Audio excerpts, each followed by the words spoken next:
Three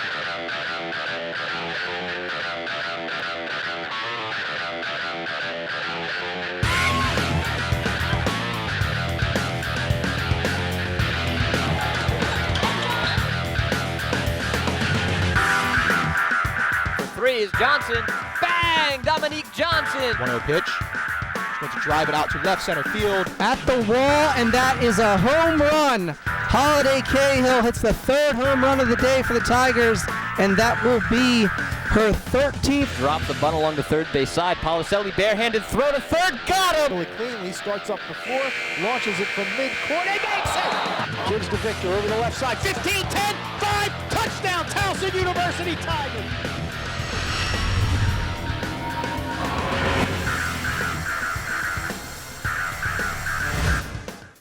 Hey Tiger fans, Ben Rosenbaum here inside CQ Arena with the head coach of the women's basketball team, Niki Reid Geckeler. Coach, thanks for joining us. Thanks for having me. So we've had some time to meet the new faces of the women's basketball team, your three freshmen, your transfers.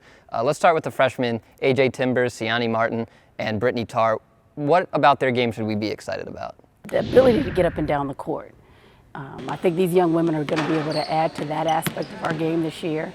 Be able to go in transition, be able to defend. But the biggest thing is two of these young women come from the #1 high school team in the country, so they know how to win and they know what it takes.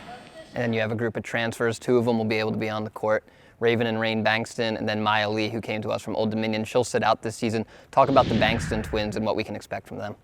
You know, I think they're going to come into the game and make a huge impact right away. I mean, Raven just knows how to score. She knows how to put the ball in the basket, and at her previous institution, she was able to play at a high level against top teams. So we're excited about that. Rain is going to be able to come in and give Brianna a little rest at that point position, and just that twin synergy you can't replace. And going back to last year for just a moment, we graduated quite a few seniors, quite a few key parts of this team. It's basically going to be, outside of Breon Huey and Dominique Johnson, a new lineup, a new team. How much are we going to see from the freshmen and from the transfers this year? You know, that's the exciting thing about this group. We've got a lot of depth. We've got a lot of things we can do. And even with this new format of 4 quarters, it's going to allow for our young women to get in the game and play. So the thing we're excited about is we might not be as experienced, but I think we've got more depth this year. And you beat me to it. New format to the game, 4 quarters instead of 2 halves. We have new foul rules as well, 5 fouls sent you to the bonus, among others. What's your take on some of the new rules and how it'll affect the game and how it'll affect this team specifically? It's interesting. I mean, I haven't talked about 4 quarters in girls basketball and women's basketball since I was in high school, but I think it's going to be a good transition for us. We've definitely made that a point of emphasis in our preseason conditioning programs, where you're playing in 10 minutes and being able to have that win to do that. The style of ball that we want to play, getting up and down, full court press, I think that's going to allow us to do that with those quarters. And as we get ready to start the new season opens for you guys November 14th at Ryder. First home game, November 22nd against Coppin State. You adopted a new mantra this year, brick by brick. We've heard about it from your players and your new assistant coaches as well, but let's hear it from you as well. What does brick by brick mean to this team? You know, we've kind of started that each and every year. We've had a mantra, that one thing that keeps us focused and keeps us going for the year. And brick by brick is the daily process, the daily grind, the little things that it takes to be successful. And that's on the court, in the classroom, and in the community. And as we look at your schedule, a challenging non-conference schedule for you guys at Cornell, at Minnesota, at Auburn, and at your alma mater, Georgetown. Talk to me about your non-conference schedule a little bit, and also getting to go back to where you had your playing career at Georgetown. I'd like to see that banner still hanging in there with my name on it, but that's one of the things that we've talked about with our players, is playing our non-conference schedule, and it allows us to get ready for the competitive CAA conference. We've got a well-rounded schedule, like you said, opening it up with Ryder, who's done well, going to Georgetown, playing at Minnesota, and we know what they've been about in the past. So it's going to be a challenging schedule, but I think, it'll work out well for us. And we move to the conference schedule. Your game's now on Friday and Sundays. That's a very quick turnaround for you guys. Is that going to be a challenge? I don't think so, and I think we're going to practice that way. Maybe a late night practice on a Friday and then getting up again on that Saturday and Sunday and ready to go.